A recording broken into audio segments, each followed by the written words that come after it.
Really nice day in prospect, 15, maybe 16 Celsius, so it's still just below average for the time of year.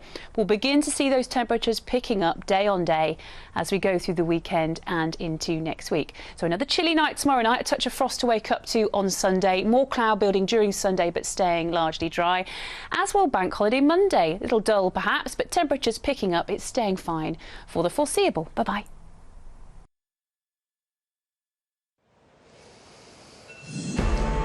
Preparing to honour their mother again, the Queen's children will stand vigil for the final time in Westminster Hall.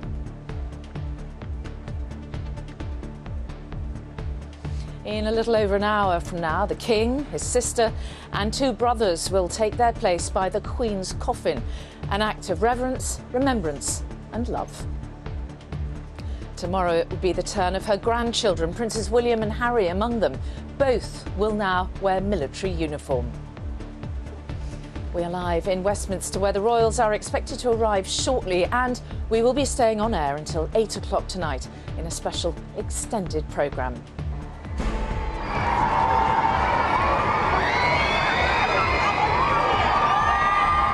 Earlier, the King met crowds in Wales on the final leg of his tour of the home nations. Speaking in Welsh, he told the Senedd it was a privilege to be Prince of Wales for so long. Braint, oedd bod yn dywysog Cymru mor hir. Preparations for Monday's state funeral continue. Today, Prince William met troops from the Commonwealth who will take part.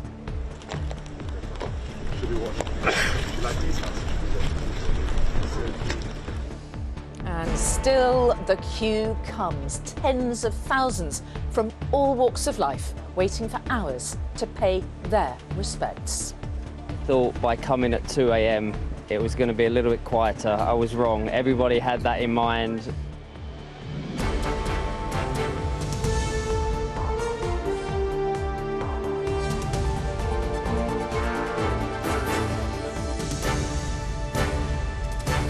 This is the ITV Evening News with Mary Nightingale in Westminster.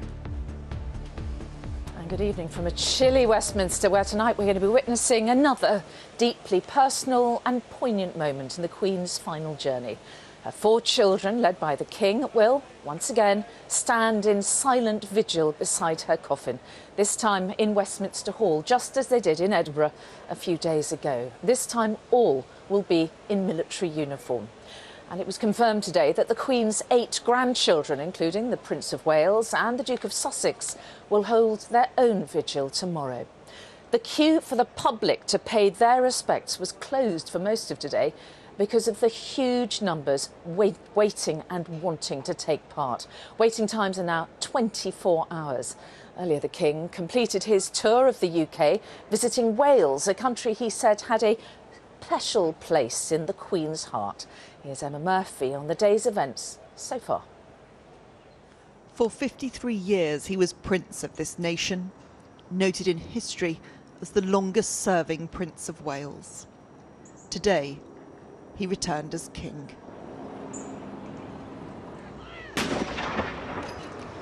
The Army, Navy and Royal Air Force marking the arrival of King Charles III to Welsh land.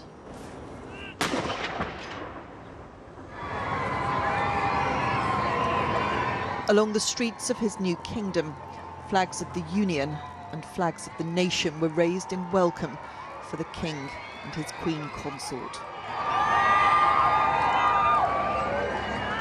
In this country that he's held in such affection throughout his life, hundreds turned out to return that sentiment.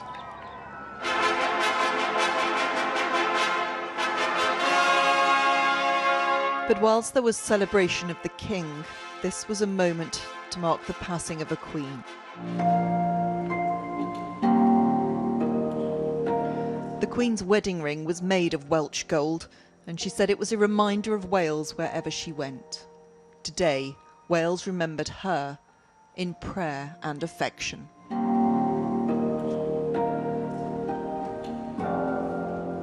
Dear friends, we have come together this morning to give thanks to God for the life of Queen Elizabeth II. Here in Wales, we join with the whole United Kingdom, the Commonwealth, and with people across the world to grieve her passing. We remember her service and dedication. This was truly a life of grace and wisdom.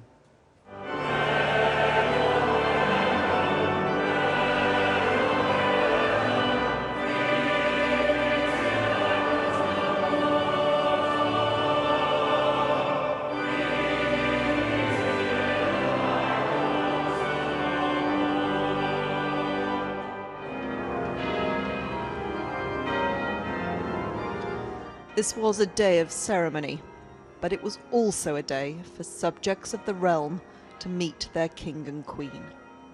For some, the detail of protocol was lost in the excitement of the moment.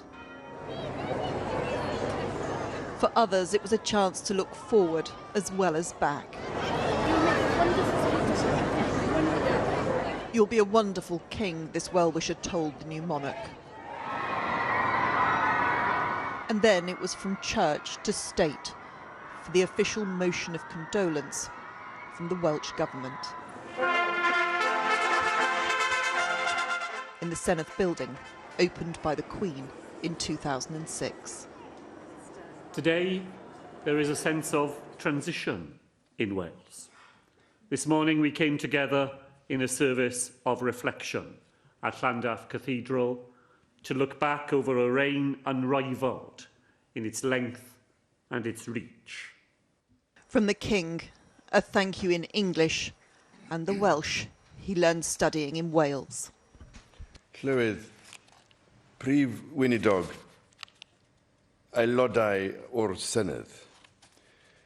Diolch o galon I chi am eich geriau caredig. I am deeply grateful for the addresses of condolence which so movingly paid tribute to our late sovereign, my beloved mother, the Queen. And it is to that beloved mother the King will return this evening, to stand vigil with his sister and brothers by her coffin. A personal tribute after a day of tributes. Emma Murphy, ITV News. And Royal Editor Chris Shipp is with me. Another important historic evening for the King tonight. Yes, Mary, look, I mean, again, I look down at that queue there and it is just incredible. And it's an answer to all of those people who said, look, this isn't 1952. People are not going to turn out for this Queen in the way in which they turned out for King George VI. Well, all of these people here have answered that question. It's just not true. They are. And there was even talk today on social media of queuing for the queue at the very back. So let's just, I think we should just be clear about that. However, there are some people in this queue right now who, this evening, will pass through over a duration of about 15 minutes. And not only will they pass the coffin and the catafalque, which carries the body of the Queen, but they will see the King and his sister and his two brothers. Now, we've both been in there. I think it's very hard to describe quite what an impact it has when you go into that great hall. But I think those that are doing it, when the King is there paying respects to his mother, it's going to be quite something. It certainly will. And tomorrow it's all about the grandchildren then, isn't it?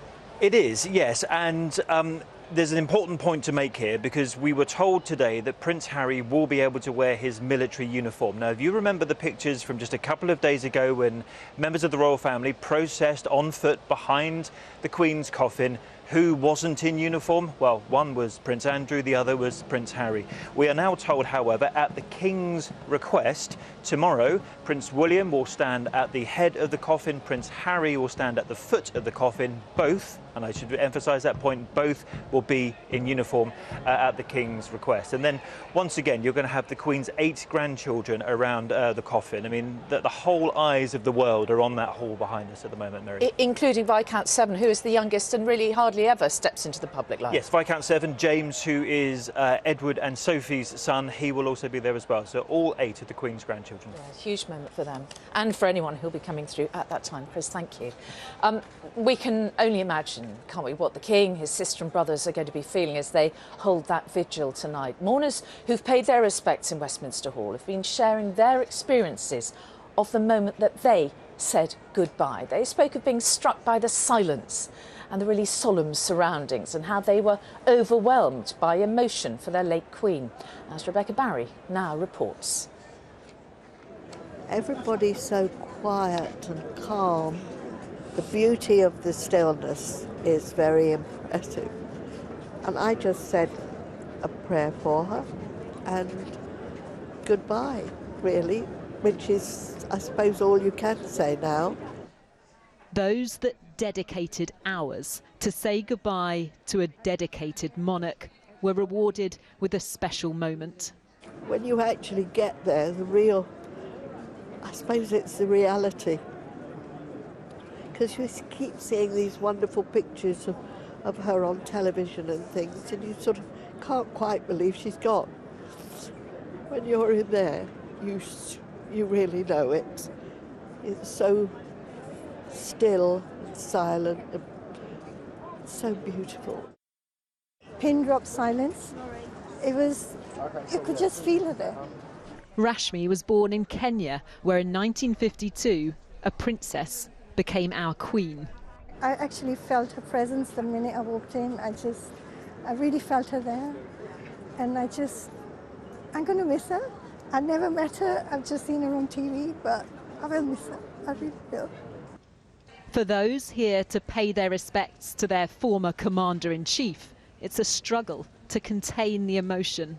The boss is no longer with us, and yes, I needed to pay my last respects. So. Going into the hall, the quietness, the solemnness, is just piercing, if that's the right word. I needed to get in there and I needed to have that moment, so that as soon as I walked in them doors, that was me. I was in a place of my own. Very emotional, yeah. Hard to hold back, to be honest. Eleanor travelled here from East Sussex with her mother. It was inspirational and magic. 7-year-old Olonye, to the bottom right of the screen, waited 14 hours overnight to experience this. It felt like the Queen was in spirit, and it felt nice and wonderful. Sporting royalty here too. Her Majesty has led us with kindness, with caring, and always reassurance. I think that's the one thing that we all felt safe. You know, today, I think back to my grandparents, because if my grandparents were alive, they would have been here. So it's nice to be here to celebrate with everybody, the life of Her Majesty and the legacy that she's left. Each wave of people bringing a tide of emotion, collective catharsis for a community in grief. Rebecca Barry, ITV News, Westminster. Well, some of those mourners who've been waiting so very patiently may actually witness the Queen's children hold tonight's vigil. And Romilly Weeks is at the front of the queue. Romilly, they could see, couldn't they, a real moment in history? Oh yes, absolutely. I'm sure we'll look back on the images of today just as we look back at the paintings of George V's lying in state, or the television images of the Queen Mothers in 2002. There is a connecting thread here, an echo of tributes paid to kings and queens past, and I'm sure the King will be remembering the moment in 2002, 20 years ago, when in this same hall he stepped up and stood vigil for his grandmother. But what an effort the people filing past me now have made to get to this point, an effort of patience, perseverance and good humour. People are smiling as they pass me because the security tent you can see behind me here is the final hurdle. They have been on their feet for 12 hours, moving steadily forward in the queue, some having left home very, very much earlier. Before that, I met a family back down here who had come all the way from Harrogate. But some of the people passing me now will be among those who are in the hall at the moment when the King, Princess Anne, Prince Edward and Andrew step up and stand vigil around their mother's coffin, and what an unforgettable moment that will be. It certainly will, Romilly Weeks. Outside Westminster, thank you for the moment. And tonight, queuing has resumed after being paused for most of its day as it had reached maximum capacity. Chloe Keedy is at the back of that queue. And Chloe, it's going to be a long, cold wait, isn't it, for those people? It certainly is. The current projection for people getting in this queue tonight is that they might have to be in it for more than 24 hours. Most of the people I've spoken to here this evening, though, are just glad to be in it. It was at about 10 o'clock this morning when entry to the queue had to be paused, as you say, because this corner of Southwark Park, just south of the River Thames, that I'm standing in now, was quite simply packed with people. It is open again now. People are flowing in to join the back of the queue. I've got Elizabeth and Kathleen with me here. I just want to ask you both, first of all, you've just met in the queue tonight, haven't you? Met, yes, and they came in from Belfast. Yes, yes. The three brothers and friends, and they paid so much money to stay in an hotel. Tell you a story. So you've made friends already, yes, which is a good thing, because I think you might be in for a long night. Are you prepared to wait for 24 hours? We are ready. If that's what it takes. Yes. That's why we came from Belfast, prepared to go the whole hog for it. Yeah. What is it that makes you want to be here that much? Well, she's always been a part of our lives, and she's been missed very much, and just had to be here for her heartbroken. As for me, I was named after her. When she came to Nigeria, my elder sister had to travel to Lagos to do the normal visitation match, and to receive the Queen. And that's where my mother had me. So they named me after her. Yeah, so I've been in this country for over 20 years. So why not honor the Queen? So this is a very personal pilgrimage personal, for you. And yes, it's just like a grandma. Even when she launched the Elizabeth line. Yeah. There's another Elizabeth in my school. We wanted to join her, so all the Elizabeths should go with her. So we had that plan, but but you're here tonight. And yes. Have you got provisions? Have you got I can see you've got warm clothes. Yes. You're ready. We are ready. Got our water. Yeah. Okay. Yes. Thank you very much. I'm going to let you carry on with your queuing because I don't want to hold you up anymore. That's all right. Thank you. Thank you. The government, which is organising this queue, says it will shut it again if the numbers get too great. But for now, the official advice, if you want to join it tonight, is to wrap up warm and be prepared for a very long wait. OK, Chloe Keedy at Southwark Park. Thank you. And later in the programme, we'll have the moment ITV News spoke to David Beckham, who spotted him in the queue a little bit earlier, as he queued up with thousands of others to pay his respects. And if you're considering joining the queue, you can get all the latest information about whether it's open and where to join on our website, itv.com/news. Now, the Metropolitan Police said the security operation for Monday's state funeral will be the biggest single event in the force's history. Thousands of officers will be on duty, including firearms teams and marine units. And the deployment of the armed forces for the ceremonial side of the event will be equally huge. This afternoon, the Prince and Princess of Wales met some of the Commonwealth troops who will be involved in that. Emily Morgan reports. It is not a visit that can have been easy. Just over a week after losing his grandmother, the Prince of Wales came to Purbright Army Training Centre to meet Commonwealth troops taking part in her funeral. With rehearsals taking place behind them, he and the Princess of Wales thanked those who'd flown in from Australia, Canada and New Zealand. He later wished them luck, then smiled and told them the Queen would be looking down.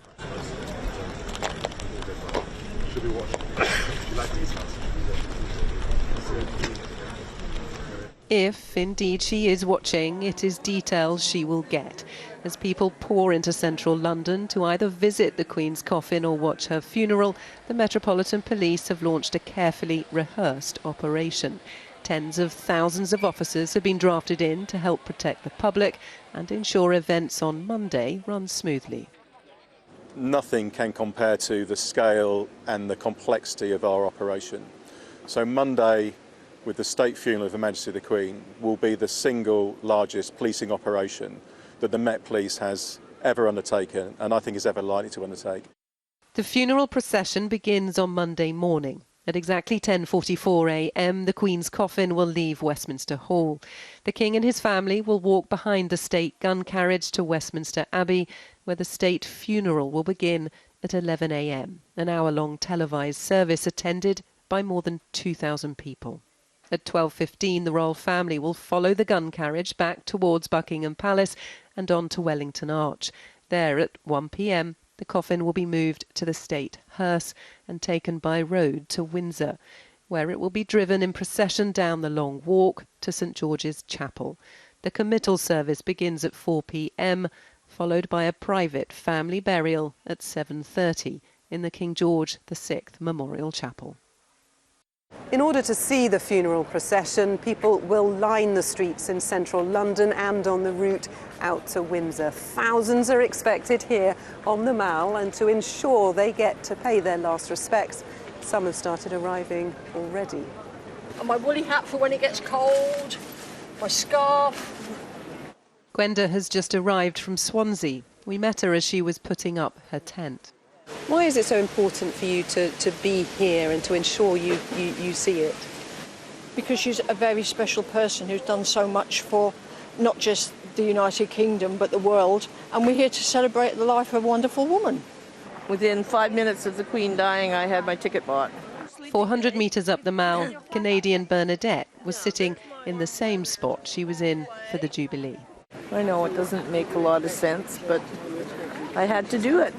By Monday, neither will be alone in honouring the Queen, and it'll be down to the police to make sure they and thousands of others can do it safely. Emily Morgan, ITV News. It really is quite an undertaking then for the police and the security services. And our global security editor, Rohit Kachru, is with me now. And Rohit, we've never seen anything like this on this scale before, have we? No, we haven't, Mary, and there are police here everywhere, and they're now enacting a plan which has been in place in some form or another for several decades now, being a plan being altered all the time. It is led by Scotland Yard, but it really involves every police force in the country, multiple Whitehall departments and royal palaces as well. But it cannot really be finalised until all the embassies around London confirm who they are bringing to represent their country, who is coming here on Sunday or on Monday morning. And that's where diplomacy and policing and politics meet. For example, a Chinese delegation were barred from visiting the lying-in state of the Queen, which has frustrated some officials in Beijing. And so the Foreign Ministry there has not yet confirmed publicly who they will be sending, if anyone. So on Monday, Westminster welcomes the world, and it is bound to put a strain on the system in terms of the police, the security service, and the diplomatic service as well here in London. Rohit Kachru at Westminster Abbey, thank you. And among the hundreds of world leaders attending Monday's state funeral will be New Zealand's Prime Minister Jacinda Ardern. During her visit, she will meet the new King, the new Prince of Wales, and indeed the new Prime Minister Liz Truss. She has expressed her nation's sorrow at the death of the Queen, but also said she expected New Zealand to become a republic one day. A little earlier, I met with Jacinda Ardern and I began by asking her about her memories of the Queen. The Queen represented such continuity for us. You know, so much has changed during her reign. The world has changed. You know, the way that we live and work and conduct our lives has changed, but she's just been this constant. So I think that there's almost a sense with her loss that, yes, it is a shock, because I think it feels like something greater has been lost. Her and that sense of continuity. What are your memories of meeting the Queen? I was very nervous and anxious to meet the Queen, and, you know, in the back of my mind there were all the protocols, but as soon as I walked into the room I forgot everything that I was meant to be doing. But she still had a way of putting you at absolute ease, and I think this thing that stood out to me was just in a conversation, you were having just that, a conversation. She asked questions in a level of detail that showed me she was keeping a very close eye on affairs. But at the same time, she was also a mum and she was a grandmum. And so I just asked her a little bit about life, and including during lockdown, and she was always very forthcoming. The fact that during COVID we spoke twice, she's just checking in, seeing that we were doing okay. It really did feel like someone was looking out for you. She was pretty unique, yes, as a woman, yes, in that position of leadership. Or would you have looked to her for an example in the way to lead as a woman? I feel very lucky in the sense that I've grown up never knowing anything other than a queen. When I think about, though, a life in leadership and a life in service, it's hard to look past the Queen because, of course, politicians, we come and go. Her service was a constant, and I have no doubt in my mind that she sacrificed a huge amount to do that. You have said previously that you wouldn't be surprised if New Zealand became a republic in your lifetime. Will things change now? It's a very complex consideration, and I've never sensed there is an urgency for that debate or conversation. But I do believe there will be a natural evolution over time. And I think Her Majesty, would have sensed or accepted that over time as well. And so now we have King Charles. And yes, how do you think he will be or is being received by the New Zealand people? He's already known to us. He's a friendly and familiar face who shares a passion for things that New Zealanders are passionate about. We're passionate about our land, our environment, the place we're blessed to call home. We're worried about the future of all of those things. He understands us well, and so it's not a matter of getting to know one another. Perhaps it's a matter of just seeing each other a little more often. This is a massive state occasion in London. How does it feel to be here and in the UK at this time? From the moment we arrived, you can sense and see the difference here. It's a nation that has noticeably and rightly so stopped and taken pause and reflecting and mourning. And you can see that everywhere. But it was an extraordinary life of service, and it deserves no less. Jacinda Ardern talking to me a little bit earlier today. Now, it is about half an hour until we will see the King and his three siblings holding vigil in Westminster Hall beside the coffin of their mother, the Queen. We are staying on air for a special extended programme to bring you that moment as it happens. Now, as we heard earlier, the King concluded his tour of the UK by addressing members of the Welsh Parliament in Welsh today. He said it had been a privilege to be the Prince of Wales for almost 65 years. There are also tributes to the Queen's special bond with the country and its people. But not everyone supports the monarchy's role, as our Wales reporter Rhys Williams reports. A warm Welsh welcome inside Cardiff Castle for Charles III. Wales's longest-serving prince returned today as king. Thousands lined the streets of Cardiff to greet him. And it's important to belong to this crowd, and it's important to be there at times that matter. And if we don't have solidarity amongst ourselves and honour those who lead us, then the whole thing falls apart. Wales needs to be put on the map. So as a Prince of Wales, that was fine, but as a king, then as you say, he's gone up a rung. This was Charles's first visit to Wales as king. His late mother visited more than 300 times, travelling to every corner of the nation. But she forged a particularly close connection with the people of Aberfan, following a dreadful tragedy in which 140 people died, including 116 children. The Queen was clearly deeply affected by what she saw. Over the years, she returned many times. She is feeling our pain and sorrow. And you could see it etched on her face. And I've said it before and I'll say it again. She came as a mother. She didn't come as a queen.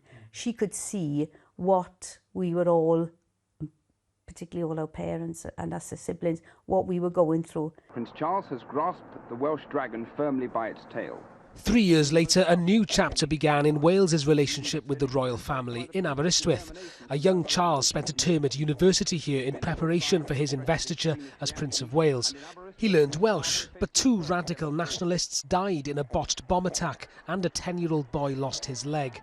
There were rumours Prince Charles was wearing a bulletproof vest underneath his robes. The BBC even prepared an obituary for him.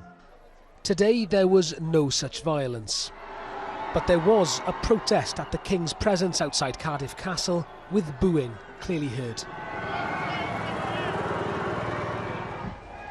But the majority who turned out on this sunny day in the Welsh capital were pleased to see him. Leaving Wales this evening, the focus for the King now turns to his late mother's funeral in Westminster Abbey on Monday.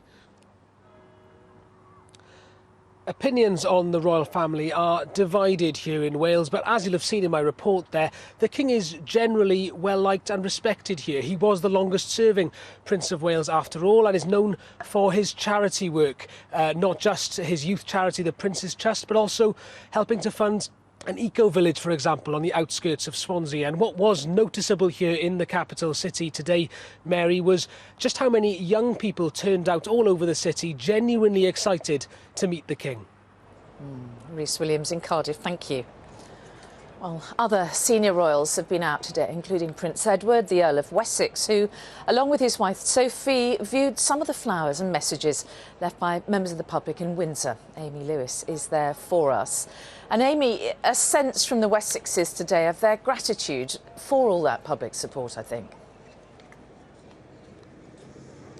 Yes, they spent around about half an hour here at the gates to Windsor Castle meeting members of the public, but shortly before we saw Prince Edward, the Queen's youngest son, he released a written message in which he said that the passing of his beloved Mama, he said, had been left an unimaginable void in all of her lives. To the public, he said, "Thank you for your support. You have no idea how much it means to us." Now, today, more details were released about the route that the funeral procession will take on Monday. We know that the Queen was very much involved in the planning of that and that she wanted the public to be at the heart of the occasion, and that is why the procession will travel up the Long Walk, a place that was very special to her. We're here in Windsor. They are preparing for there to be around about 150,000 people on Monday. If those numbers do turn up, then that would be the largest ever numbers that they've seen here on the Long Walk. We've seen giant screens being erected already in preparation for Monday. And Thames Valley Police have said that there's going to be more than 2,000 police officers here on Monday. That would make it the largest ever policing of a royal operation that they've ever been involved in. Amy Lewis in Windsor, thank you. Premier League football resumes tonight for the first time since the Queen's death. All Football League games were cancelled across the UK last weekend as a mark of respect, but some key matches are still being postponed. Our sports editor Steve Scott is at Villa Park, where Aston Villa take on Southampton tonight.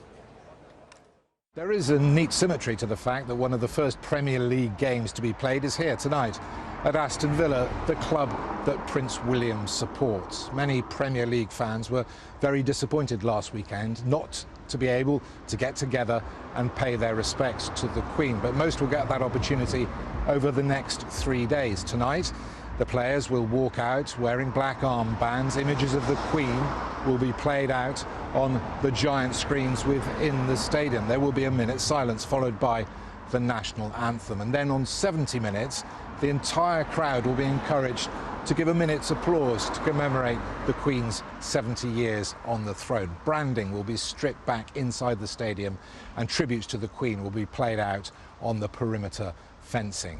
Here's what some fans arriving here tonight thought of their first opportunity to pay their respects. Football can be quite divided, can't it? So it's nice that we all get together and celebrate Her Majesty and do it properly. Prince William is an Aston Villa fan, so it's beautiful for him and his family. It's great that we get to do it on the Friday night and be one of the first Premier League clubs to do it. No matter what you think of the monarchy, she's been a brilliant servant to the country, and couldn't have asked any more of her, really. Not all scheduled Premier League games will take place over the next few days. The matches at Brighton, Chelsea and Manchester United, all high category games, have been postponed because police forces in those areas have been supporting events taking place elsewhere following the death of the Queen. Steve Scott speaking a little bit earlier. Now, it's just gone 7 o'clock. You're watching a special extended ITV Evening News programme as we prepare for the Queen's closest family to take their place in a vigil around her coffin. At past, the King and his 3 siblings will take up guard as the Queen lies in state in Westminster Hall, a moment of high reverence and a deeply emotional undertaking for her children. Earlier today, the King met crowds of well-wishers in Wales in his first official visit as monarch. He's now travelled back to London and we expect him here in Westminster shortly. And entry to the queue has resumed tonight, but officials are warning the wait has reached 24 hours and they are expecting cold temperatures overnight.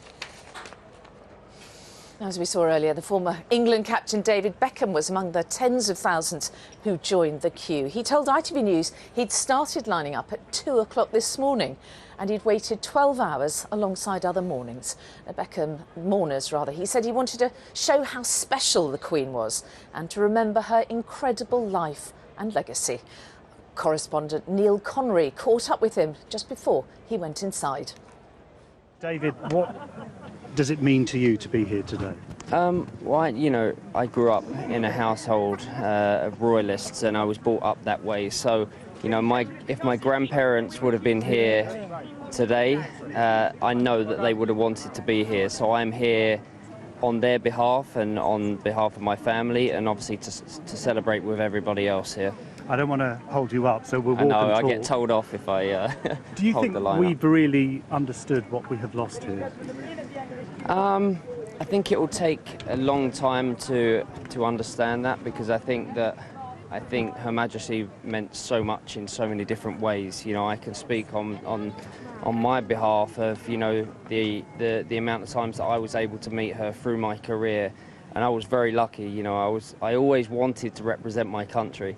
So to represent my country, to be captain of my country, and every time that we stood there and we wore those 3-line shirts and I had my armband and we sang, you know, God Save Our Queen, that was something that meant so much to us. And every time that we did it, it was something special. So, you know, this day was always going to be difficult, and it's difficult for the nation, it's difficult for everyone around the world, because I think everyone is feeling it, and our thoughts are with the family, and obviously with everybody here today, because it's special to be here to celebrate and to hear the different stories, what people have to say. There's a 84-year-old woman walking around in a blazer with her honours and a pair of high heels on, so it's, you know, it's very special to hear the different stories. I suspect over the years there were many times you met her late Majesty. I just wondered if there were any anecdote stories that you just remember. You know, I always say the same thing. I was very lucky. Probably the most special moment for me was when I received my OBE. You know, and to receive my OBE, I took my grandparents with me, who were the ones that really, you know, brought me up to be a huge royalist and a fan of the royal family. So to have them there, and then I step up, and obviously I had my wife there as well, to step up to get my honour, but then also Her Majesty to ask a question and to talk. And you know, I was so lucky that I was able to have a few moments like that in my life, you know, to be around Her Majesty, because we can all see with the love that has been shown how special she is and how special she was, and the legacy that she leaves behind. But you know, it's a sad day, but it's a day for us to remember, you know, the incredible legacy that she's left. I know as a sportsman you're no stranger to discipline and resilience, but have you been struck by what this queue is saying about this country? I mean, the fact that, you know, I thought by coming at 2 a.m. it was going to be a little bit quieter. I was wrong. Everybody had that in mind, but the people here, you know, all ages. You know, there was like I said, an 84-year-old lady walking around. There was a 90-year-old gentleman walking around. Everybody wants to be here to be part of this experience and celebrate what Her Majesty has done for us. We are Italian. We are Italian. David, thank you very much. Thank you. Sorry, we are Take care. Italian. How are you Well, as you see, everyone determined from all walks of life to join this queue to pay their respects to Her late Majesty as she lies in state inside Westminster Hall, of course, at the heart of the Palace of Westminster here. These queues stretching far, far back. Neil Connery speaking to our correspondent there, or rather David Beckham speaking to our correspondent Neil Connery. Back to our royal editor Chris Shipp, if I can actually get my words out properly. Or are you talking to me? I have no idea. This queue has taken on a life of its own, hasn't it? And the King is about to see this for himself. He is, yes. Let's be clear, the King's had a very busy day. He started it at Highgrove. He then went to the capital of Wales, Cardiff, and we've been reporting on that.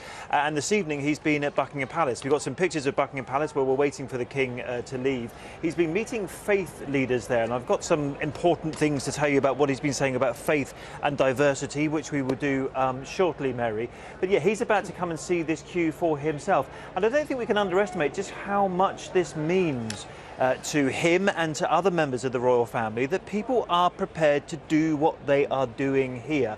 I've just checked from the government website, which says it's 22 hours at the moment you will be spending in this queue if you're joining the back of it.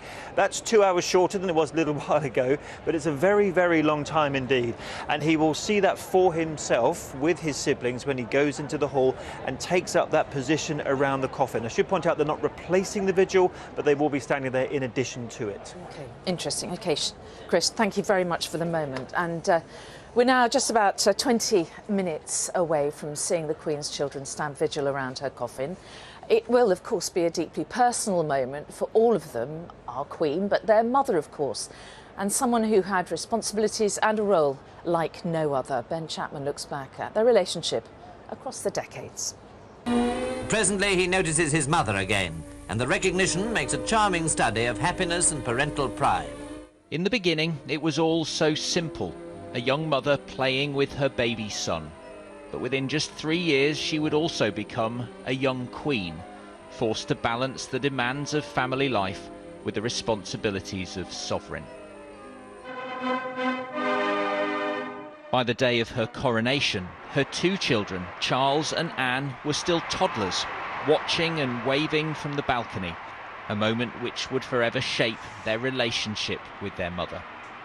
What do you most admire about the Queen? Well, I think that's a terribly difficult question, but I mean, she's just a marvellous person and a wonderful mother. But later, he is said to have expressed disappointment at how distant his mother's duty had made her.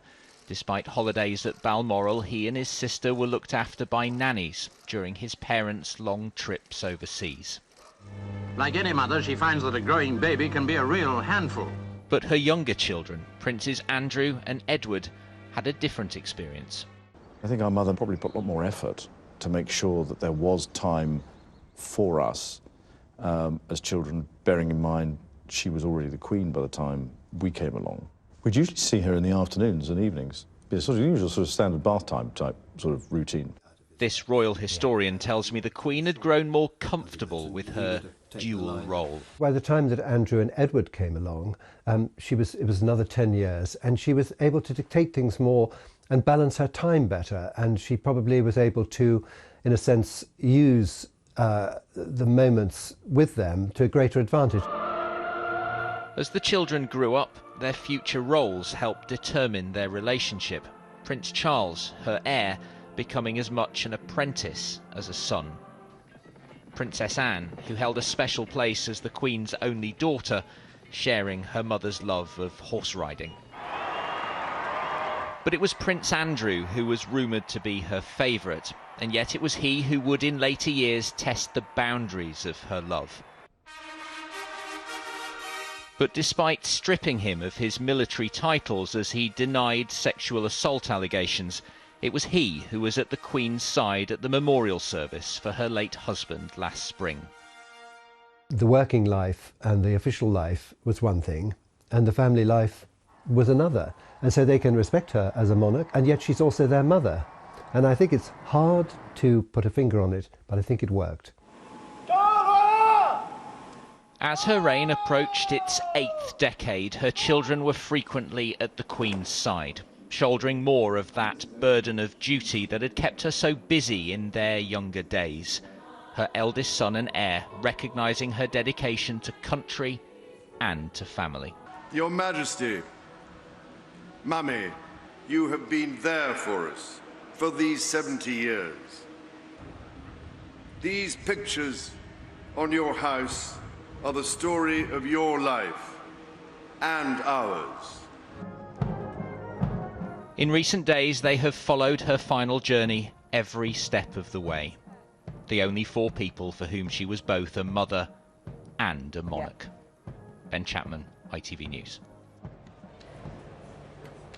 Well, right there we can see pictures of the King leaving Buckingham Palace on his way to Westminster Hall. Or actually, it looks like, Chris Ship's with me, looks like they're leaving Clarence House on their way to Buckingham Palace, and then thereafter they go to... My geography, yes, here we go. Yes, so they're leaving Clarence down House. the Mall towards Buckingham Palace. That means they've come out of Clarence House. Now, the King has been at Buckingham Palace this evening, meeting faith leaders, and we'll talk about that imminently, but it looks like they're going back into Buckingham Palace before they come here. Obviously, he's coming here with his... It's the Queen Consort. It's the Queen Consort. That's the answer to our question. Who's in the car? It's the Queen Consort. She's going down from Clarence House to Buckingham Palace. We have an answer, Mary. OK, so she is going from Clarence House to Buckingham Palace, where she will pick up the King and give him a lift to Westminster. Yes, do you think what happened in Edinburgh the other day in St Giles's Cathedral, the Queen Consort did not herself stand vigil around the coffin, but she was given the opportunity to be in the cathedral and witness it. So one would imagine, and we'll get some guidance from the palace imminently, that that's what's going to happen tonight as well. All right, well, we're also joined by historian Anna Whitelock, Dr. Anna Whitelock. Good to see you again, Anna. Just to pick up on what we were talking about in that report about the relationship between the Queen, who was also a mother of 4, gave birth to 2 of her children actually during her reign. There's this tension throughout the reign, wasn't there, of being a mother and also a sovereign? Yeah, matriarch and monarch. And I mean, she was a working mother. And of course, Prince Philip was there as a kind of house husband in a sense. He was there looking after the children in the 1950s when it was very much against the grain for it all to be about supporting his wife, the Queen. And throughout her reign, yes, she's had to balance looking after children, bringing up children, with being the monarch. And that's, in a sense, what we see today, the family and the firm. That, you know, the monarchy is a family business. It's what they all work in and what they do. And on Wednesday, the family brought the coffin here, the Queen, to give the public an opportunity to file past, as they have done in their thousands. And tonight, they're going to step back into that and stand vigil as they did in Edinburgh, then for 10 minutes, I think this evening for 15 minutes. And of course that will be in preparation finally for that journey for the funeral on Monday. Now, Chris, you were indicating earlier on that you were going to talk to us about what the King had said about faith today. Yes, you'll be aware, Mary, that there's been debates in previous years about whether or not the King would be defender of the faith, remember the sovereign is the supreme governor of the Church of England, or defender of faith more generally. Now, it's clear that the King has said again this evening that he has a sort of constitutional duty. He is the head of the Church of England. He also upholds the Church of Scotland, and he made that oath at the Accession Council. But he's had a very important meeting this evening with other faith leaders where he has committed himself to the diversity of this country and the various faiths that exist in this country that weren't represented in the same way when the Queen extended the throne in 1952. Let's have a listen to what the King told the faith leaders at Buckingham Palace tonight. The beliefs that flourish in and contribute to our richly diverse society differ. They and our society can only thrive through a clear collective commitment to those vital principles of freedom of conscience, generosity of spirit, and care for others, which are, to me, the essence of our nationhood. I am determined as King to preserve and promote those principles across all communities and for all beliefs with all my heart. This conviction was the foundation of everything my beloved mother did for our country over her years as our Queen. It has been the foundation of my own work as Prince of Wales. It will continue to be the foundation of all my work as King.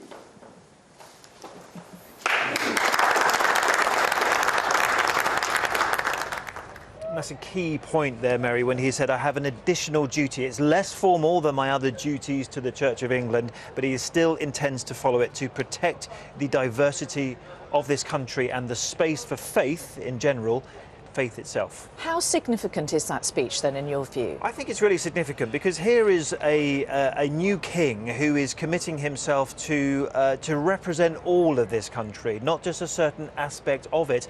And in many ways we're seeing that in the queues of people filing past the Queen's coffin, aren't we? We're seeing old and young, we're seeing local and national, we're seeing so many different people doing different things at the coffin, some praying, some pausing, some religious, some not. And I think it's really important tonight, as part of this plan, this careful plan that we've been seeing all week, that the King is now committed to protect all faiths, not just Christianity. And to bring you again, Anna, this idea of the faith around monarchy is a sort of mystical link, isn't it, that's gone back hundreds and hundreds of years. Yeah, I mean, tonight we see this kind of medieval mysticism, people looking at the Queen, you know, with the sort of divine right of kings echoing in the air, that she has this sacred quality.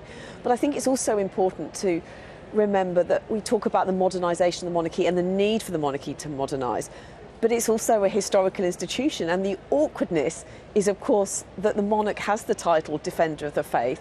Oddly, it came from the Pope to Henry VIII at the time of the Reformation, and it's still on our coins today in Latin. If you look at a coin, you'll see Defender of Faith, of the Faith. In that sense, originally the Catholic faith and then the Anglican faith, when Henry VIII decided to just keep the title anyway. So you might just say, well, add an S on and it's fine, and then we get to the point that Charles wants. But unfortunately, the monarchy is age old, and I think this is the challenge for Charles as he goes forward, to try and modernise the monarchy and make it inclusive. But it's based on these laws, these strictures that kind of rub up against modern times.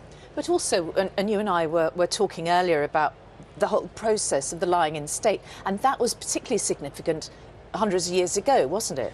Yeah, we need to remember that, you know, the sovereign body is still there. So until the funeral, where the coffin is then lowered into the vault, royal majesty and sovereignty still reside in that body.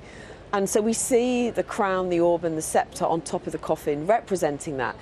In centuries gone by, there was a life-size effigy that represented the decaying natural body, but in a sense indicated that sovereignty was still there, and it would be dressed up with a coronation gown, the crown, the orb and the sceptre lying on the effigy, and it would only be in the funeral that would be sort of that de-investiture would happen, and finally the sovereignty would reside in the king or the next monarch alone. And that's a key point, that, you know, not only did we see the other day when the coffin made that procession into Westminster Hall, there was the imperial state crown on top, but afterwards, in addition, was put the orb and the sceptre, the instruments of state, and they will remain with the Queen's coffin until her committal and burial in Windsor. And just fascinating details, only the crown jeweller is allowed to handle those jewels. I think it's the crown jeweller and the sovereign herself. Oh, yes, she's allowed she to. famously did it in a television programme a little while ago, and she shook the crown. Spun it around. And everyone went, whoa, what are you doing? But it was the Queen, it's her crown, she can do what she likes. She said it was heavy, didn't she? I think also the Archbishop of Canterbury is allowed to touch it as well. 3 people. Okay. Not you, not I. No, not Charles yet. Of course, not until the coronation will he be crowned, when he's anointed. So we still have this kind of liminal period where Majesty is not fully invested symbolically in Charles, and that will have to wait. And that's a question I'm getting a lot: when is the coronation? And famously, the Queen's was massively delayed. She became Queen in February 1952. The coronation was in June 1953. I mean, I don't think they can wait that long for King Charles. But equally, we're looking at shots of Buckingham Palace right now, waiting for the King to come out. But equally, I don't think they can do it too quickly, because once this is all over, once we've had the state funeral on Monday, I think a lot of the attention will return to what we were focusing focusing on before, which was the financial hardship coming our way with the energy crisis. So can they have a coronation under those circumstances? My guess, and I don't know this, but my guess would be no. Although the Queen had her coronation in austerity Britain in the 1950s, so it's possible. But I think the point of, you know, cost of living crisis and all the costs of security and the razzmatazz, for want of a better historical term, of a coronation is going to chime quite awkwardly. It might look a tad lavish at a time. It might, because after all, there will be all the world leaders returning again for that, just as they are for the funeral on Monday. But it's still important that it takes place. So, I mean, my bet would be the spring. Because I don't think they'd want to wait longer than that. And also it's a point at which sort of politics and royalty is merging this weekend, because we've had already confirmation from Downing Street today that Liz Truss, the new Prime Minister, is going to use it as an opportunity, we can call it an opportunity, to meet Joe Biden, to meet the President of Germany, to meet the Prime Minister of Canada, to meet the Prime Ministers of Australia, and of course, as you met her earlier, the Prime Minister of New Zealand. So there are so many state visits all happening at the same time. They're normally huge logistical events at the best of times, but you know, they're all happening this weekend all at the same time. It is an extraordinary challenge for the new Commissioner of the Metropolitan Police, who is also new to the job, lest we forget. Just, Anna, another question I wanted to ask you about the ceremony of funeral and so on, and when the real pomp and circumstance is finished in London on Monday, everything moves to Windsor, and the coffin will be transported in the new royal hearse, as we saw when it came from Scotland and from Northolt on. The Queen helped design. Exactly, yeah. Fascinating. But there will be more ceremony there, and the committal service. And explain that, because there's something fascinating with the Lord Chancellor there. This is, I mean, it's really important because we start to see that last journey, and when we're down at Windsor, it will be the last glimpse publicly of the coffin when it goes into St George's Chapel, which of course was where many funerals of monarchs past had taken place, and of course it's where in the royal vault there Prince Philip is waiting essentially for the Queen to join him there.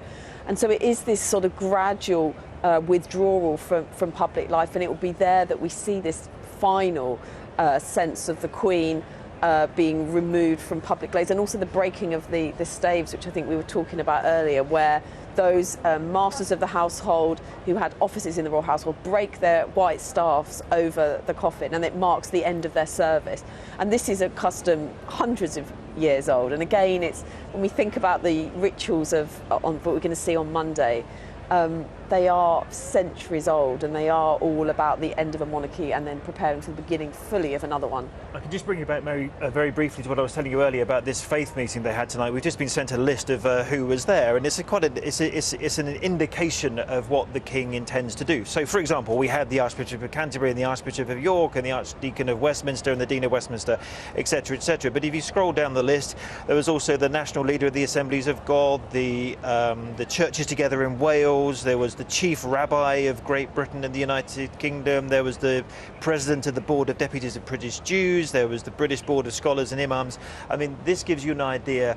When he says he wants to protect the diversity of this country, that's exactly what he intends to do, and he was showing that in deeds today as well as words. We're looking at pictures of the crowds waiting outside Buckingham Palace, and it is interesting, isn't it, to observe, just as when you look at the queue outside Westminster here and right across the bridge and on the South Bank and so on, it is a very, very mixed crowd. It's all sorts of different people there for their own reasons, each one of them. Exactly. And I was looking back at some of the pictures of the lying in state King George VI, and there people were kind of buttoned up in their Sunday best to go and observe the coffin.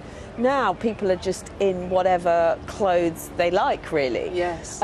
Which is sort of says a lot, perhaps, about society now. It's both very secular, but then you go in there, and then there's this reverence, you know, at the side of the coffin, and it jars with this kind of, you know, modernity of people just wandering in their tracksuits, and then this reverence for this Queen.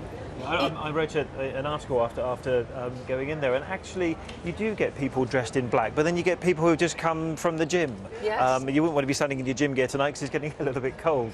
But yes, just all, you know, different nationalities, different ages, and everyone does their own little thing when they get to the catafalque. Some just pause. And one thing we discussed, didn't we? One thing that they all do at the very end, just before they go through the north door, is they all turn back and have another look. One last look. Really, did I just see that? Yes, it is remarkable, and I was there as well observing the queues of people, and I didn't really know what to expect, but there were all sorts, and what struck me was so many people had brought their babies and their toddlers, and these are people who've been waiting for 11 hours. The idea of going to all that trouble to bring your small children with you is amazing. And there was a little girl I saw who could have been no older than 4 or 5, and she was dressed in a complete Queen outfit with a velvet cape and a golden cardboard crown. And exactly, so you don't need to be dressed all in black in order to go through there and pay your respects. And it might be worth, if we're so able, Mary, just have a listen to some of the silence in there right now as we speak. Because it is the silence, isn't it? Let's listen.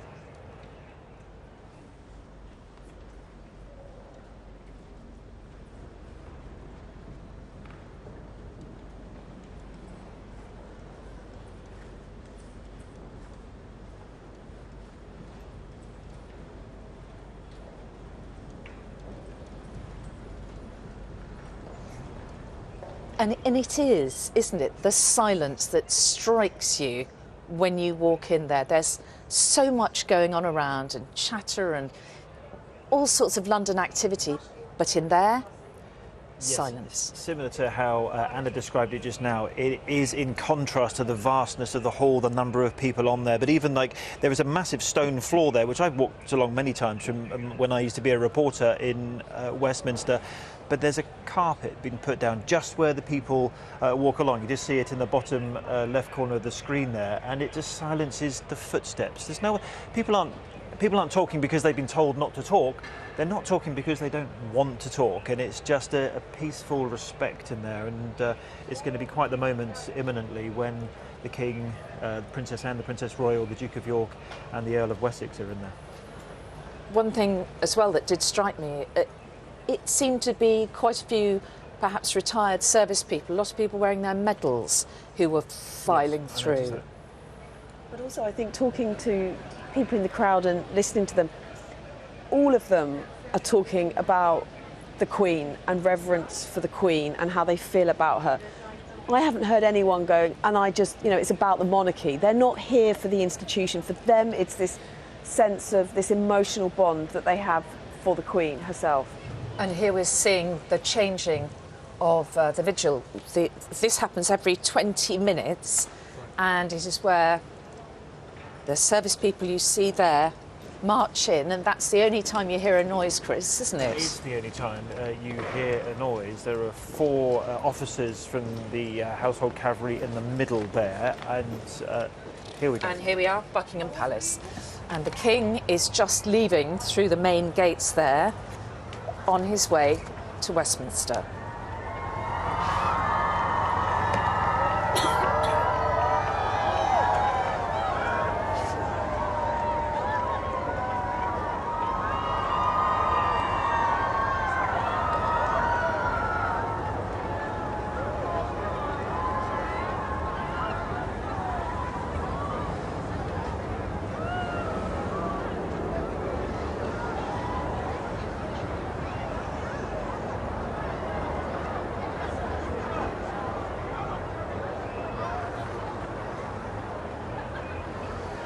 So, Chris, you will know the detail of this. The King, the Queen Consort, the Princes and the Princess all coming from Buckingham Palace together. Yes, all coming from Buckingham Palace together, and you're having a look there from Admiralty Arch, looking all the way down the Mall, which looks amazing with all the flags out. And yes, the King and the Queen Consort will travel together, and then behind them the Princess Royal, Princess Anne, the Duke of York and the Earl of Wessex. And we were talking earlier on about uniforms, and we know tomorrow Prince Harry will be wearing a military uniform, and we understand tonight Prince Andrew will also be in uniform. Is that correct? Exactly so. These were exceptions made only for the vigil. Now, I think a lot of people might say, well, Prince Harry had 2 tours of duty in Afghanistan with the British Army. He is entitled to wear his uniform. OK, he's left the royal family. He's no longer a working member of the royal family. But an exception has been weighed both for the Duke of York tonight, and obviously circumstances entirely different there, and for Prince Harry tomorrow. So he will not. He will be in uniform at the foot of the coffin. His brother Prince William will be in uniform at the head of the coffin. So the grandchildren tonight, in this hall right now, we will see 4 of the Queen's children. And Anna, give us a bit of history of the Vigil of the Princes. Yeah, I was just going to say, I mean, this is the King, Charles, is preparing to do something that the late Queen didn't do. There wasn't princes of the Vigil for her father, George VI, because at that point, princesses were not deemed to be part of that ceremony. So her and her sister weren't part, and there was no Prince's Vigil. So Charles is going to be standing, observing his and protecting and on guard at his mother's coffin in a way that the Queen herself didn't do for her father. There's only been 2 occasions before, Queen Mother and George V.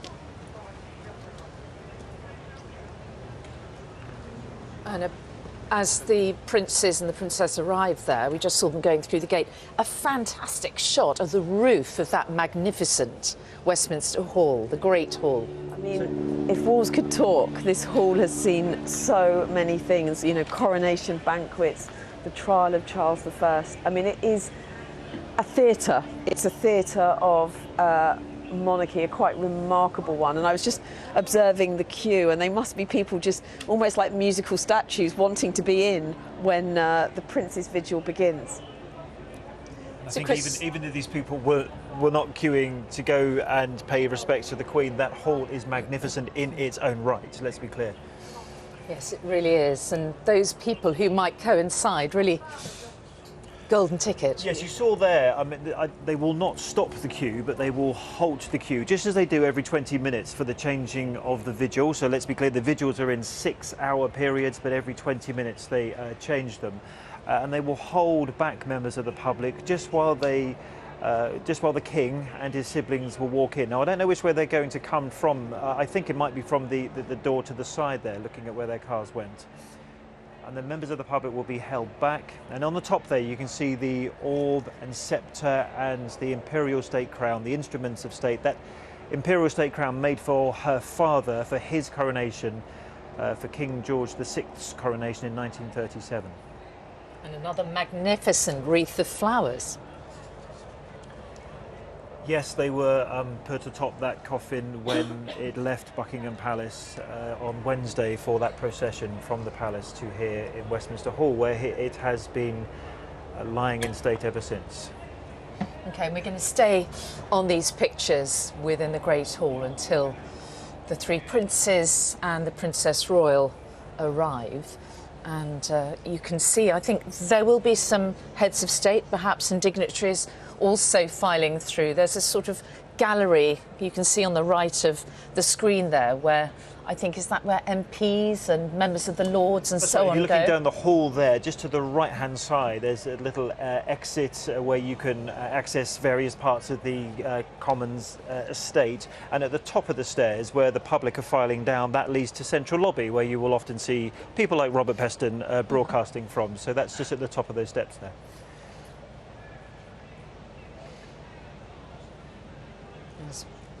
Magnificent shot, isn't it, there?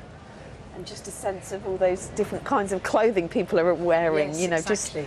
I think this is the thing. I mean, so many of the pictures that we've seen in the last few days are echoes of the past, and they just look like set pieces. The lying in state of the Queen's father and grandfather before her, but it's the people filing past where we've seen the change. We've seen over the decades since the Queen's father, you know, as Chris was alluding to, a more multi-ethnic society, younger people, people just wearing their gym clothes walking past. Evidence, I think, of just changing society that this Queen has reigned over.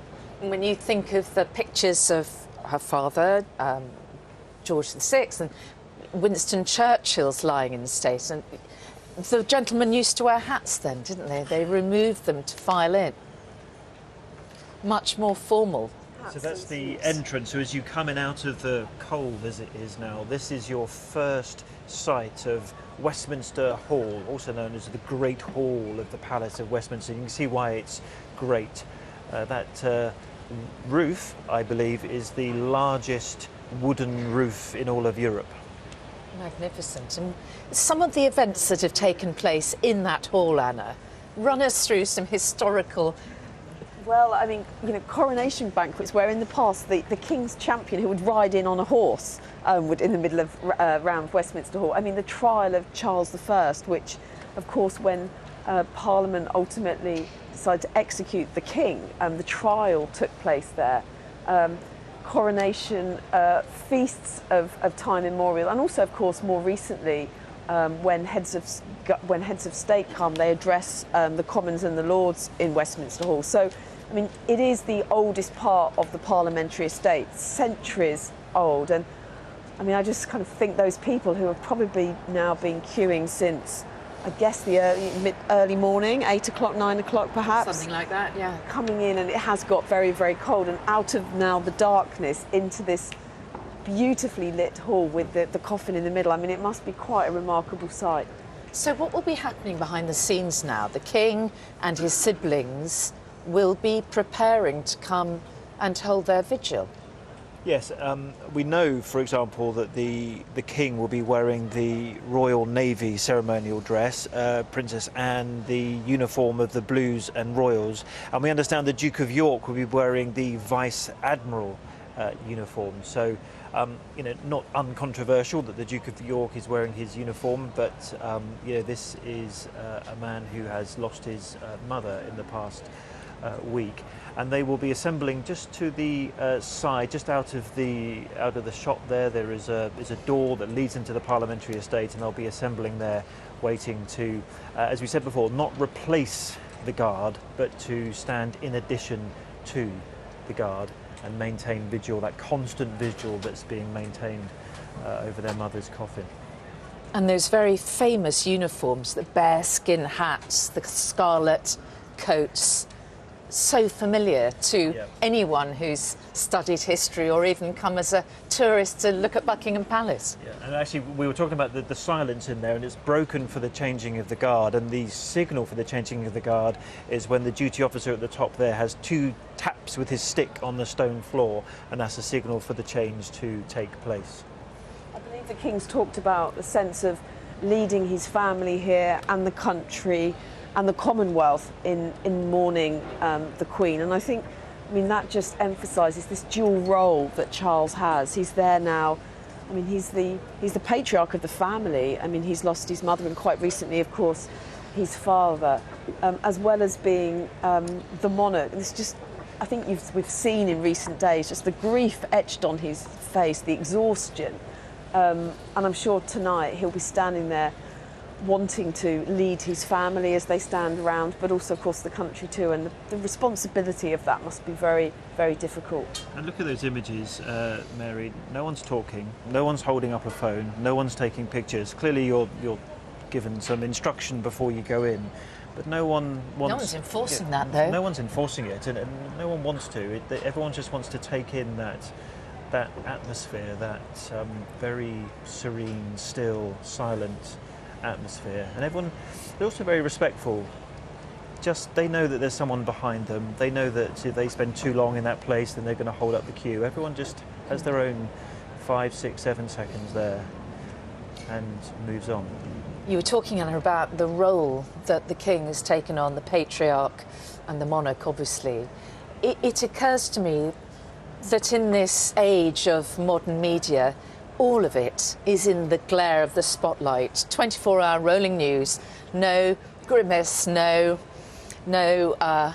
irritation goes unnoticed. Exactly. I mean, his mother, the Queen, of course, media was in its infancy. The coronation was broadcast, of course, and it was the reason that lots of people went and bought their TVs for the first time.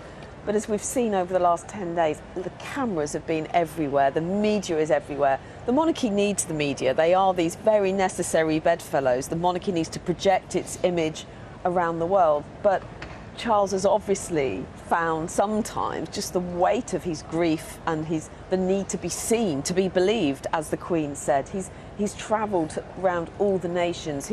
I think he has shown a real sort of, in the midst of his grief, he has been more relaxed somehow or instinctive about greeting the crowds. He's touching the crowds. Much more so than before, and I don't know whether that's just his determination to step into his mother's shoes, but there is a sort of ease, and I think he's feeling the warmth of affection. He's clearly a grieving son, and I think, you know, people are responding to him as that.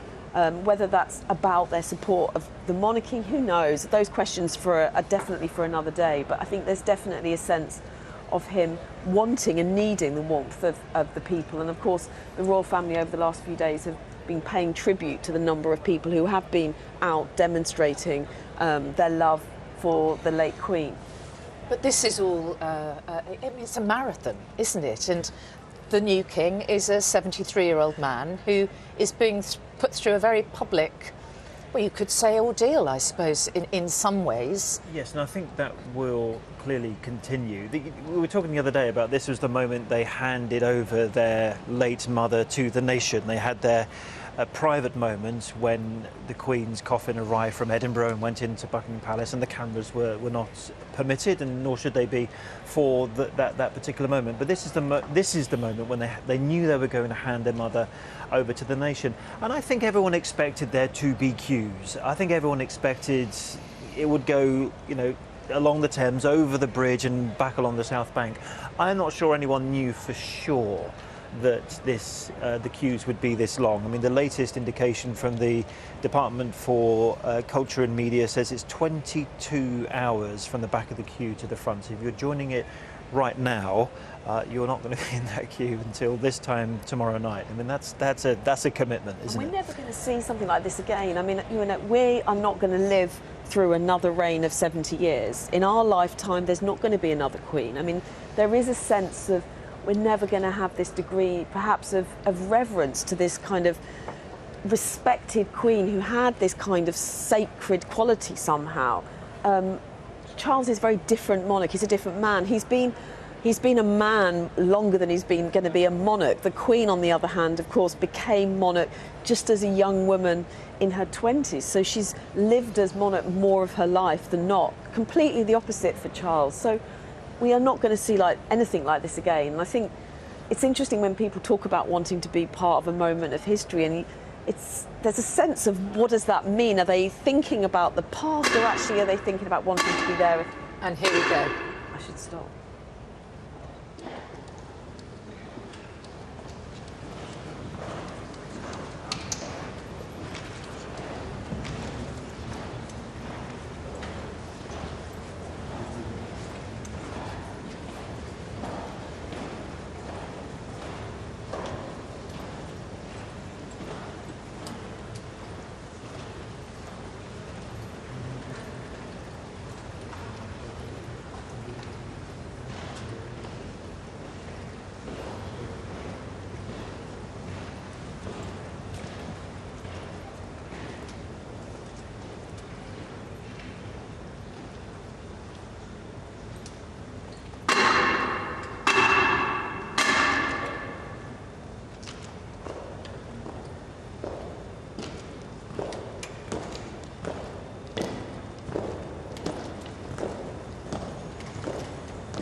So a little under 15 minutes there, the vigil of the princes, and for the first time, this time, which we also saw in Edinburgh, of course, but these vigils, also Princess Anne. Yeah, Princess Anne in Edinburgh for the first time, and here, as you say, for the second time. I mean, just a remarkable scene. There we had two royal majesties, and the late Queen, it was all about her. The King, it was interesting that people didn't actually curtsy for the King, they just filed past. It was all about the late Queen, which I think was really striking, wasn't it, Chris? I mean, what a moment. If you were going through there, you've queued up for 20 odd hours, you knew that you were going to witness this, the lying in state. You didn't know that your moment in the hall would include the King standing next to his mother's coffin, and as Anna just said, two royal majesties in the same place, because as we mentioned earlier, the instruments of state are still on top of that coffin. The two royal majesties are still in that hall as those people filed past, and you could almost see it on their faces. They couldn't quite believe what they were seeing. But this is why in Tudor times the successor would not be even at the funeral of his predecessor, because it would be this sort of state of confusion that you could have these two royal majesties. And so it wasn't until after the funeral and when the coffin had been laid in the vault and finally the sovereignty had been removed that the next monarch would sort of become visible again. I think also, I mean, just looking at those images of the King, I mean, he just looked absolutely devastated, didn't he? Yeah. Devastated and exhausted. Yeah. And here are these pictures again. This is what we just saw. This is the signal. This is right. This is, as I was saying to you earlier, when the duty officer taps the stick on the stone floor, that's the signal of a change of the guard. This change of the guard, effectively, for the vigil was entirely different. And there is the King in his Royal Navy ceremonial dress, and is wearing the uniform of the Blues and Royals. The Duke of York, the uniform of a Vice Admiral, which was the position he held, and significantly allowed to wear uniform only for this one occasion, whilst his brother and two brothers and sister will wear them at other events. And the Earl of Wessex, also in uniform there. What uniform is that? Do we have any idea? You can see just as they were walking up, this is exactly the same route that the vigil watch keeps and changes every 20 minutes. And as we were saying earlier, that is the only sound you hear in the hall, is the steps on the stone floor.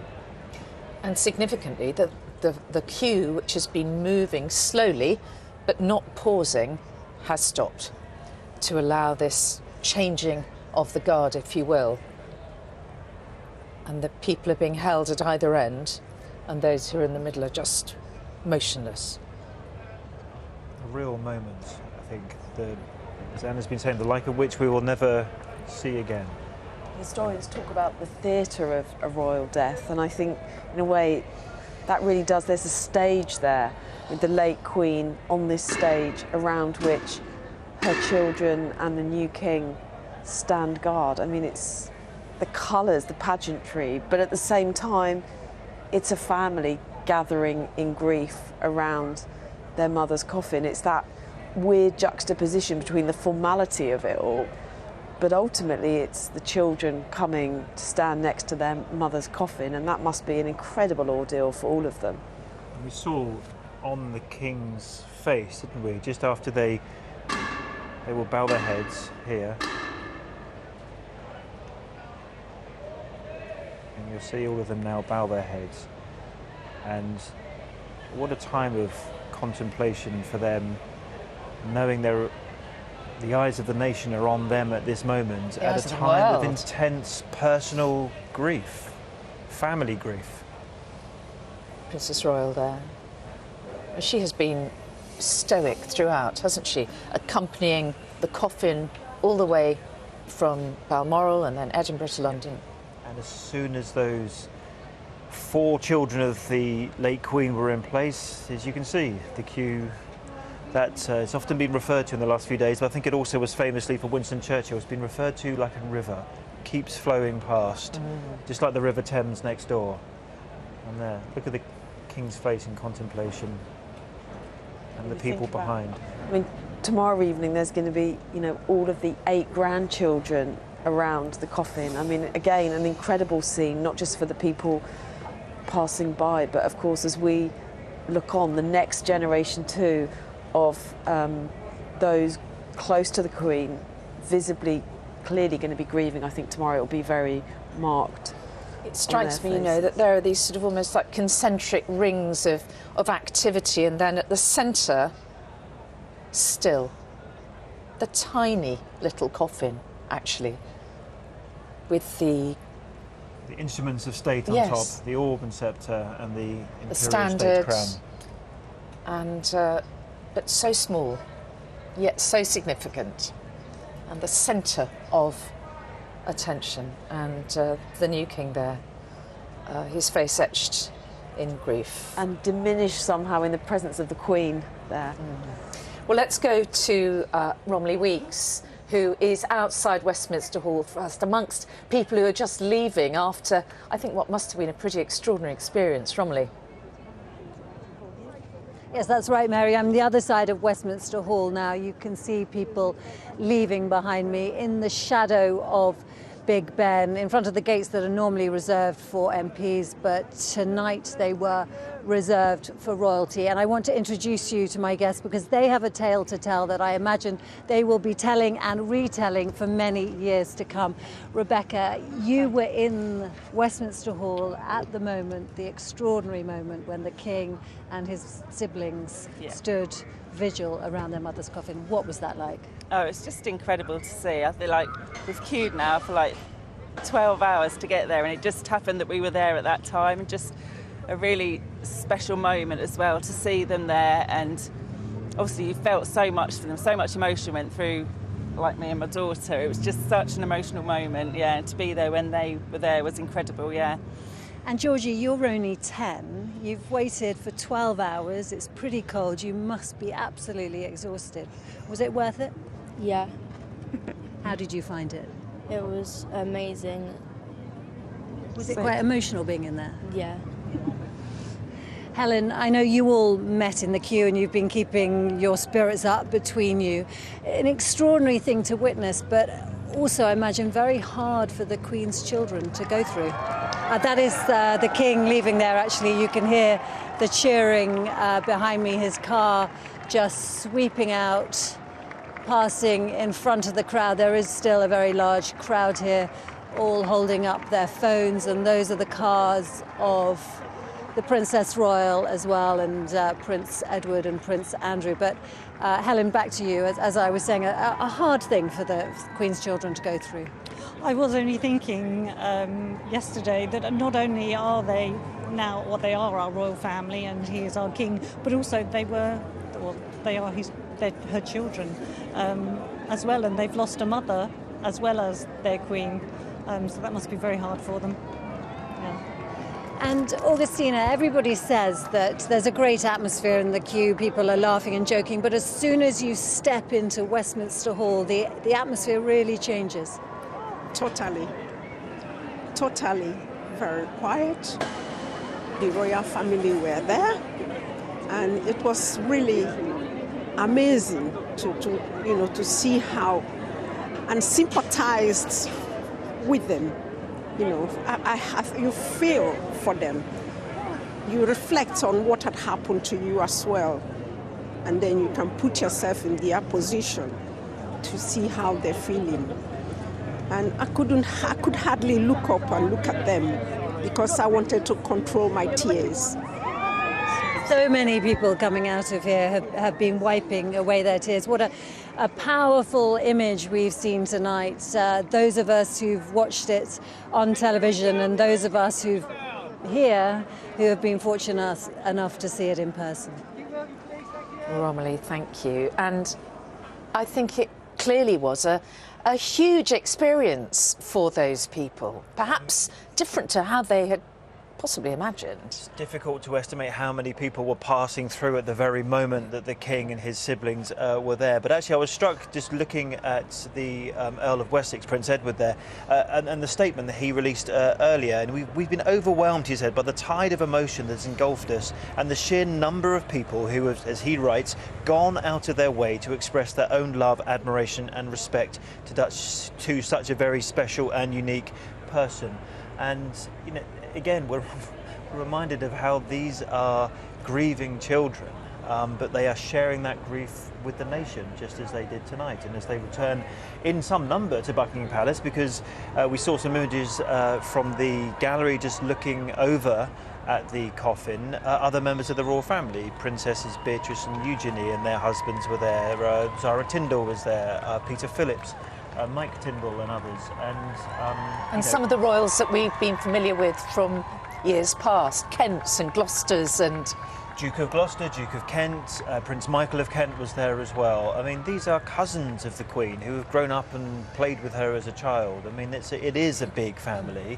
We focus on certain individuals, of course, but they were all there on that balcony looking down at that scene, witnessing it for the first time, actually. And I think really they would probably have had the same feelings of silence and serenity that we felt when we went in there. Very much so. And there were some really quite young members of the royal family there, the Tindall children, the Phillips children. Savannah, there was James Viscount Severn, his sister Lady Louise as well. Some quite, you know, young great-grandchildren of the Queen were there to see and witness that moment of history themselves. Very moving moment. And the lady who was talking to Romilly just before she came back to us here was saying how she could empathise with them and how they were going through similar thing to what other people had gone through, and that they could really understand their grief. Absolutely, and I think you could see the grief on the face of the King as he stood there, knowing what's coming along in the next few days, a state funeral. They're holding a reception at Buckingham Palace on Sunday for world leaders. I mean, we are expecting Joe Biden in town, the Canadian Prime Minister. So many people are expected in this country for Monday's event. When all the shops are closed, you know, this is going to be an event the like of which none of us are ever going to see again. And these moments, of course, are important in tribute to the late Queen, but they're also important for the monarchy, because it's these familial, ceremonial, emotional moments that bond the people and reaffirm those links to the monarchy. They sustain a modern monarchy, so they're really important from that point of view too. These set-piece occasions, royal weddings in happier times, but so too royal funerals. It's a time where these bonds are reformed, and I think that will be really important going forward. That's the hope for the new king, that this is somehow reborn, if you like, or rebirthed an affection for the monarchy for the 21st century. For some people it will be a sense that, no, this is the beginning of the end and the Queen marks the high point of monarchy, and all of that remains to be seen. Princess Royal now. It reminds me of what you're saying, that idea of the ceremony being comforting and a renewal of that sort of tradition. And it strikes me that ceremony is sort of within the national psyche, isn't it? The marching, the uniforms, the band, the drums, the sound of Big Ben, all of those things we saw when the body of the Queen was brought from Buckingham Palace to Westminster Hall. And we will see again in a very similar scenes in a way when the state gun carriage, which was used for the first time for the funeral of Queen Victoria, and that's what's going to be used on Monday for the funeral of Queen Elizabeth II. It is fascinating, isn't it? And let's return to Romilly, who is outside Westminster Hall with some more of the people who were there when the royals carried out their prince's vigil. Romilly. Yeah, Marion, I was thinking a little earlier when I was walking through the queue on my way here of all the different sacrifices that people have made to be here, some coming with very young children, others with babies. Amazing to think of them waiting for 12 hours, and many others coming with their medals glinting, like my guest here now. John, you were among the very fortunate few who were in the room in Westminster Hall at the moment when the King and Princess Royal and Prince Andrew and Edward stood vigil around the coffin. Can you tell me what that was like? The feeling was undescribable. Having stood in the queue for so long and have a perfect moment to pay my own homage to the Queen, but also to the family that was there, my new king as well, was just spectacular. Very, very powerful looking at their faces and at the grief on their faces. Very, very emotional. I'm not ashamed. I had a cry in there, said a prayer for my own father and for friends and fallen comrades that I've got. And you are serving yourself. Yeah. Is that why it was particularly important for you to come? It was most definitely. Unfortunately, my work takes me away on Monday, so I was unable to be around, and I had to come today to pay my respects and bring my son up with me. And you came with your 12-year-old son. I mean, I can't imagine what it was like waiting with him for all that time. He's been an absolute superstar. He hasn't complained. The people around us were complimented on how well behaved he was, how polite he was, how engaging he was, and just a beautiful city to learn the history of it as well. And he's missed school today, but what a history lesson he's had. He's had a better history lesson than he'll ever get in any school, so I don't think there'll be much come back on that. What a sight that everybody who's been here today has witnessed, not something they can have predicted when they joined the queue so early this morning. Romilly, thank you. Now, many people have played an important part in the major ceremonial events of the past few days. One of them was the Queen's former equerry, Lieutenant Colonel Nana Tumorsi-Ankara. Now, he helped escort the Queen's coffin from Buckingham Palace to Westminster Hall on Wednesday. He is a member of the Household Cavalry and a veteran of both Iraq and Afghanistan. We spoke to him about life in the royal household and, in particular, his work with the Queen. My name's Nana Tumorsi-Ankara, and I served as equerry to Her Majesty the Queen from 2017 until 2020. The equerry accompanies Her Majesty in both public and private duties. You're the interlinking individual between all the various different departments of the royal household. His Excellency the President of Malta and Miss Villiers, ma'am. Good morning. Good morning. And one of your main roles in public duties is to meet all of Her Majesty's guests, and then you prepare them for the audiences with Her Majesty. I think it's such a wonderful honour to have bestowed on you. We do 3 events in a day if we went away from Buckingham Palace. Where do I need to be stood to best support Her Majesty? What does Her Majesty require as we transition to this next room? Where are the lifts? Are we heading in the right direction? Once Her Majesty's in the lift, how am I going to get up all those levels of steps to the right place? So it's a wonderful thing to do, and it's really exciting. I think the pandemic, as we all know, was very unexpected, but very quickly, once Her Majesty went into the bubble and into isolation, all of the equerries, we were returned to our duties with our military units. As Her Majesty stressed, it's about service. Her Majesty was going into isolation. She would have no guests and she would have no visitors. So my place was to be here with one, as she put it, with your family, and 2, you should be here with your service, doing your duty for your country. I think that was one of the things she was very hard on, was service and duty, and we all had to do our bit during that very difficult time for our nation. Several months later, drawing to the end of my time working on the COVID task force, I was requested to come back to this memorial. And the bouquet, the significance of that was, this was the same bouquet Her Majesty had at her wedding. And this was Her Majesty, myself, in this incredibly sacred place, by this memorial. It was very significant and incredibly powerful to see Her Majesty there. And it was a wonderful moment of reflection. It was perfect.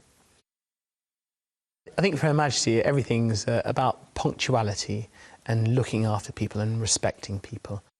Her Majesty would always think about the soldiers, sailors or airmen who would find themselves on duty outside royal palaces. So if it was too hot, she'd ensure we went down and spoke to the guard commanders and made sure people came in and weren't standing out in the sun. Every engagement was a personal and unique engagement. She never shrugged people off. She always had time for people. And for somebody who leads such a busy life, I think this is a surprising quality. But Her Majesty genuinely cared. Genuinely cared about this. And, and this was evident from questions she'd ask me about my home life, ensuring, that I got time off and I spent time with my family. My first New Year with Her Majesty up at Sandringham, Her Majesty took me to one side after the clocks had struck midnight and took me to my office and ensured that I rang my family up to wish them a Happy New Year. And it wasn't until she could hear them on the other side of the phone did she leave me. And it's little things like this, reminding you what is important in life. You're here, yes, you work for me and you serve me, but you also have a family. I think, when we think about some of the down-to-earth moments, in private residence, after picnics, we would go for walks. And it was wonderful. So you'd be walking there with the team, and Her Majesty would be there with a lady in waiting, normally ahead of myself, and I'd be trailing on behind. And then at some stages, depending on where we were, we'd meet average people. And initially, you'd see their faces light up, and they would look at you, and you'd look at them, and they'd be like, yep, yes it is. And they would lift up, and Her Majesty would immediately engage them. Hello, how are you? What are you doing? Where are you going? And then, after making conversation, she would then continue on the way, and just seeing how these people were uplifted, who happened to be, I don't know, in the middle of Scotland or in the middle of Norfolk, who happened to have run into Her Majesty. It's a wonderful thing, and just to see how people were lifted through it. On leaving the royal household, I went to serve on operations in Afghanistan straight away, and it was a very emotional time for me, because having spent 3.5 years as the equerry, it was very difficult for me to come to the end of my time, because I think you form this bond with that royal household and obviously with Her Majesty. And I think it was just that really sad sense of knowing that it was coming to an end. And so it brought all the memories and emotions flooding back, and my daughters had made her a card, and my wife had done various bits and pieces. But I think one of the beauties of it was knowing that this is a bond in blood. And on returning from Afghanistan, I've actually very kindly invited me back, and so it continues. So it's it hadn't come to an end, but it was just a wonderful moment. I mean, a truly wonderful moment.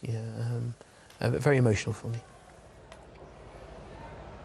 Fond memories of Lieutenant Colonel Nana Tumorsi Ankara, the Queen's former equerry, and you could really see the emotion there. It was a real bond, wasn't there?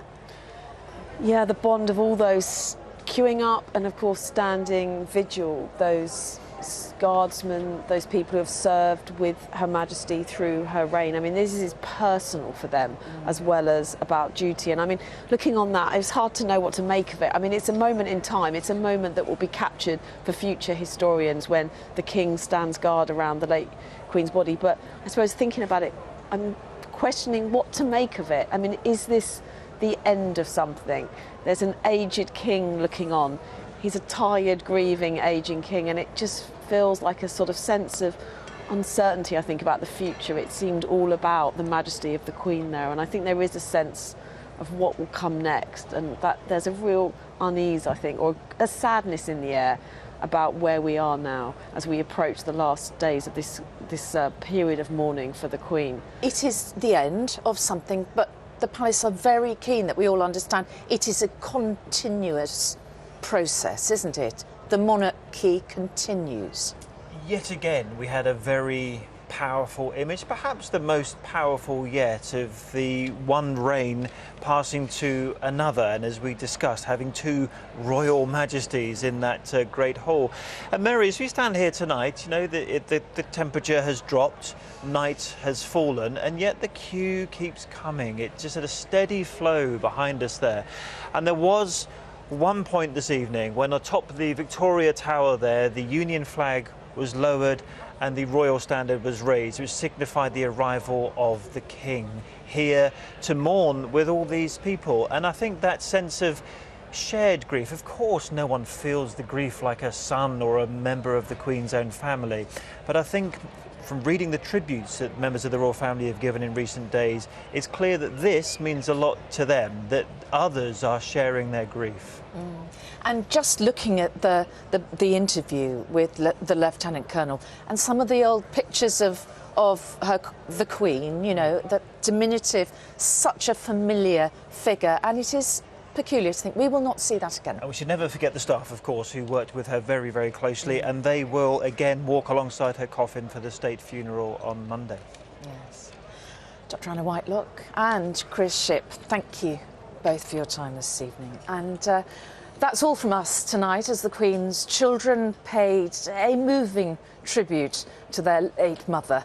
Led by the King, they stood in silence, keeping vigil beside her coffin as it lay in state in Westminster Hall. Tomorrow, her grandchildren, including the Prince of Wales and the Duke of Sussex, will pay a similar tribute. Raggy will be here with news at 10, but from everyone here at Westminster, bye-bye.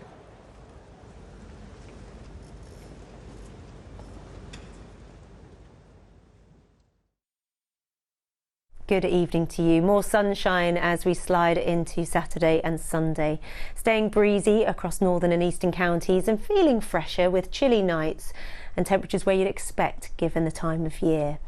We've got a huge area of high pressure in control of our weather as we head through the weekend, but a few glitches to mention in that northerly breeze, a few scattered blustery showers clipping those North Sea coastal counties once more, switching to Irish Sea coastal counties as we go through the second half of the weekend. Having said that, a good deal of fine dry weather to come, autumn sunshine by day, if quite chilly in the next few nights. And clear conditions for many of us as we end the week, and under the starry skies, temperatures soon sliding away. Particularly chilly nights through parts of Scotland, northern England, parts of the Midlands and Northern Ireland, particularly in rural spots. The breeze keeping any significant mist and murk at bay, and further blustery downpours feeding into northeastern Scotland, clipping coasts of Lincolnshire and East Anglia before the end of the night. For the rest of us, clear, crisp conditions from the word go tomorrow morning. Stunning, sparkly sunshine as we go into the first stages of Saturday.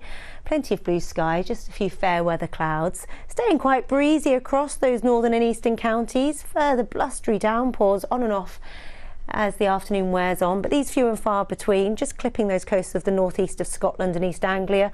And in the sunshine for the rest of us, a pleasant feel to the day. Highs of 18 or 19 degrees. Where we've got the cloud, where we've got the breeze, a cooler day. But those temperatures not really too bad given the chilly start. And a similar theme into Sunday. Again, a bit of a nip in the air for those up bright and early, missing out on a lie-in. We've got the blustery showers transferring to the northwest, some of these moving into the Midlands. Otherwise, fine dry conditions, plenty of autumn sunshine, lifting those temperatures to 18 and 19 degrees again.